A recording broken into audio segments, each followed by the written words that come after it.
Assalamualaikum warahmatullahi wabarakatuh. Nama saya Dani Hadi Susanto. NIM saya 2021 0201 155. Saya jurusan Teknik Industri. Dan hari ini saya akan membuat video tentang keterampilan berbicara dalam konteks formal. Ini merupakan tugas bahasa Indonesia sesi 9 ya. Dalam pembelajaran bahasa, salah satu keterampilan yang harus dikuasai adalah keterampilan berbicara. Keterampilan berbicara menempati kedudukan yang paling penting karena merupakan ciri kemampuan komunikasi kita. Salah satu indikator keberhasilan kita belajar adalah semampunya mengungkapkan gagasan secara lisan di dalam kelas dalam satu lingkup mata pelajaran. Menurut Syah, keterampilan adalah kemampuan melakukan pola-pola tingkah laku dalam kompleks dan tersusun secara rapih dan mulus. Menurut Tarigan, berbicara adalah kemampuan mengucapkan bunyi-bunyi, artikulasi, atau kata-kata untuk mengekspresikan, menyatakan, serta menyampaikan pikiran dan gagasan dan perasaan. Sedangkan bentuk atau wujudnya berbicara disebut sebagai alat untuk mengkomunikasi gagasan-gagasan yang disusun serta dikembangkan sesuai dengan kebutuhan sang pendengar atau penyimak. Sedangkan Mulgrave mengemukakan pendapat bahwa berbicara adalah kemampuan menyembunyikan bunyi-bunyi bahasa atau kata-kata untuk mengekspresikan pikiran. Berbicara pun mempunyai banyak tujuan. Tujuan utama dari berbicara adalah untuk berkomunikasi agar dapat menyampaikan pesan secara efektif. Seorang pembicara memahami makna segala sesuatu yang ingin dikomunikasikan. Itu menurut Tarigan. Tujuan berbicara merupakan hal yang sangat penting untuk ditentukan sebelum seorang pembicara memaparkan gagasannya. Tujuan pembicara merupakan pedoman bagi pembicara untuk membangun, mengemas, dan menyampaikan ide untuk sebuah pembicaraan tertentu. Ada di sini beberapa tujuan berbicara. Salah satunya adalah informatif. Tujuan informatif merupakan tujuan berbicara yang dipilih oleh pembicara ketika ia bermaksud menyampaikan gagasan untuk membangun pengetahuan terdengar. Tujuan ini selanjutnya akan lebih sempurna jika bukan hanya bersifat informatif melainkan komunikatif, yakni terjadinya timbal balik atas gagasan yang disampaikan pembicara dengan respon yang dihasilkan pendengar. Tujuan berbicara jenis ini merupakan tujuan paling dominan dilakukan dalam kehidupan sehari-hari, seperti menerangkan sesuatu, menjelaskan tentang sistem, konsep, dan semacamnya lah. Ada di sini tujuan berbicara yang reaktif. Tujuan reaktif itu berbicara untuk memberikan kesan menyenangkan bagi diri pembicara dan pendengar. Jenis tujuan ini adalah untuk menghibur pendengar sehingga pendengar menjadi merasa terhibur oleh adanya si pembicara ini. Pembicara semacam ini biasanya berbentuk lawakan, guyonan, atau candaan. Namun demikian, bergosip juga merupakan salah satu bentuk pembicaraan yang bertujuan untuk hiburan. Dengan syarat tidak dilakukan terdensi atau penghinaan. Memang sejatinya kita tidak boleh melakukan gibah ya, itu sama aja dengan gibah. Ada tujuan persuasif. Tujuan persuasif merupakan tujuan pembicara yang menekankan daya bujuk sebagai kekuatannya. Hal ini bertujuan untuk lebih menekankan pada suatu usaha untuk mempengaruhi orang lain untuk bertindak sesuai apa yang diharapkan si pembicara. Tujuan berbicara jenis ini banyak digunakan oleh seseorang dalam kampanye. Zaman sekarang banyak sekali politikus yang sangat menggunakan metode jenis ini. Ada pula tujuan berbicara yang argumentatif. Tujuan ini merupakan untuk meyakinkan pendengar atas gagasan yang disampaikan oleh pembicara. Ciri khas tujuan ini adalah penggunaan alasan-alasan rasional di dalam bahan pembicaraan yang mereka bicarakan. Berbicara jenis ini banyak digunakan dalam kegiatan diskusi ilmiah, keilmuan, atau debat politik. Tentu berbicara juga banyak manfaatnya. Hampir semua pembesar yang tercatat sejarah dan bos besar di dunia itu sangat terampil dalam berbicara. Contohnya presiden pertama kita, Bapak Soekarno. Sebab berbicara adalah salah satu penyampaian gagasan dan menjadi sarana berbagai pengetahuan antar kelompok atau individu yang efektif. Manfaat berbicara adalah komunikasi dengan antar individu akan menjadi lebih efektif, melancarkan pertukaran informasi, menambah karisma dan wibawa, menambah kepercayaan diri, dan masih banyak lagi lainnya. Maka dari itu, kita harus sering-sering berlatih untuk berbicara dengan teman, atasan, atau bawahan, atau orang lain itu. Berbicara juga mempunyai jenisnya. Jenis berbicara berdasarkan situasi pembicara. Berbicara dibedakan menjadi berbicara formal atau berbicara informal. Berbicara informal meliputi bertukar pikiran, percakapan atau penyampaian berita, pengumuman, bertelepon, dan memberi petunjuk pada orang lain.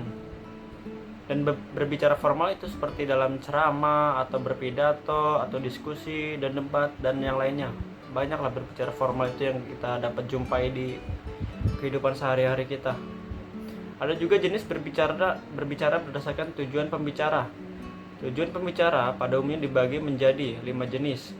Jenis pertama ada berbicara untuk menghibur, ada untuk menginformasikan sesuatu, ada untuk menstimulasikan atau mempengaruhi, atau untuk meyakinkan, atau untuk menggerakkan suatu orang atau kelompok.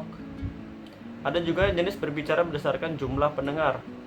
Berdasarkan jumlah pendengar, jenis berbicara dapat dibedakan atas berbicara antara pribadi, berbicara atau dalam kelompok kecil, dan berbicara dalam kelompok besar. Berbicara antar terjadi bila seorang pembicara dengan suatu pendengar atau dalam biasa kita sebut empat mata.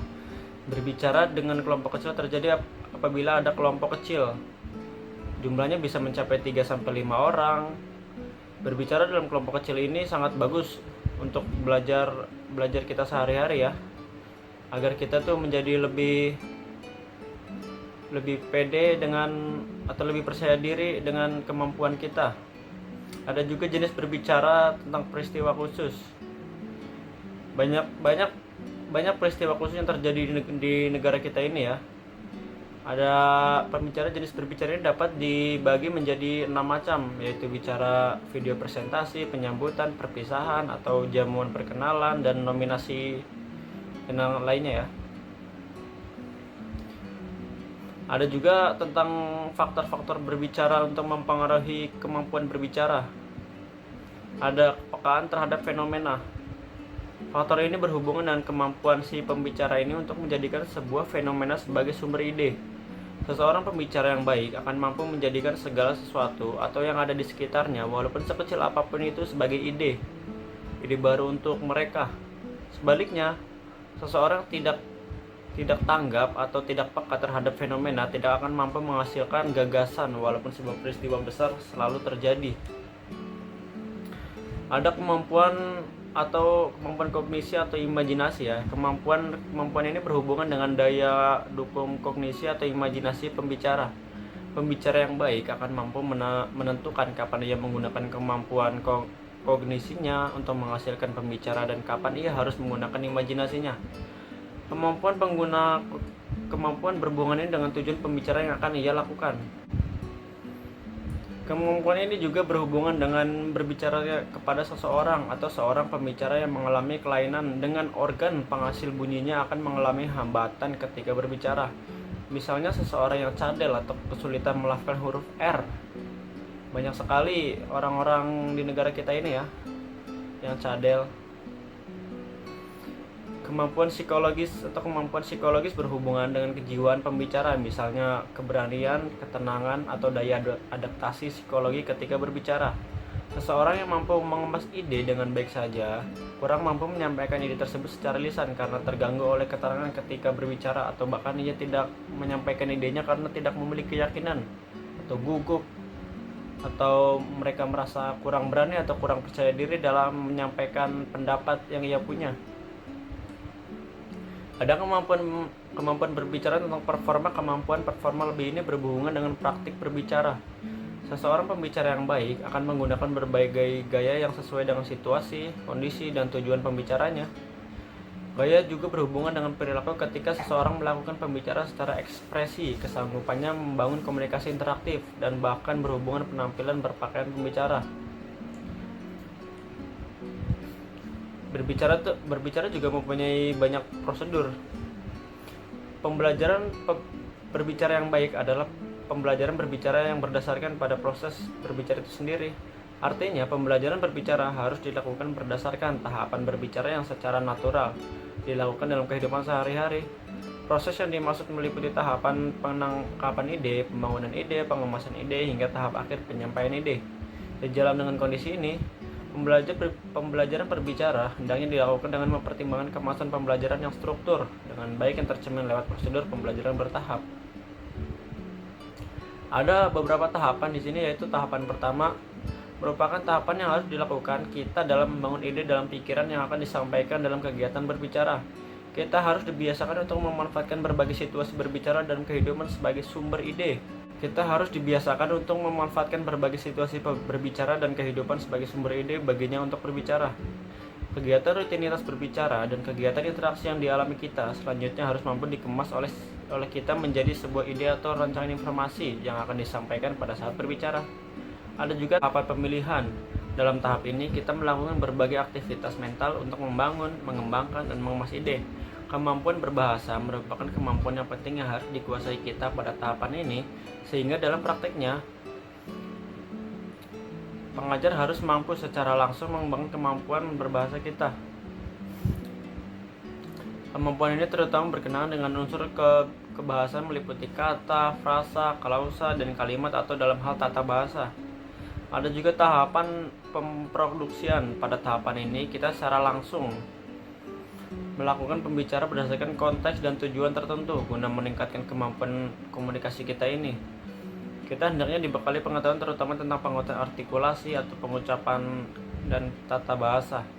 Kemampuan yang harus dibekali kepada kita ini adalah keterampilan produksi bicara meliputi keterampilan fasilitas dan kompensasi. Pembicara dapat memfasilitasi produksi ujaran mereka dengan menyederhanakan struktur atau dengan menggunakan elipsis. Jadi mungkin itu saja tentang berbicara dalam bahasa yang formal. Dan untuk tugas sesi 9 ini sekian, saya ucapkan terima kasih kepada yang sudah mendengarkan. Segala sesuatu yang baik bukan datang dari saya, datang dari Allah.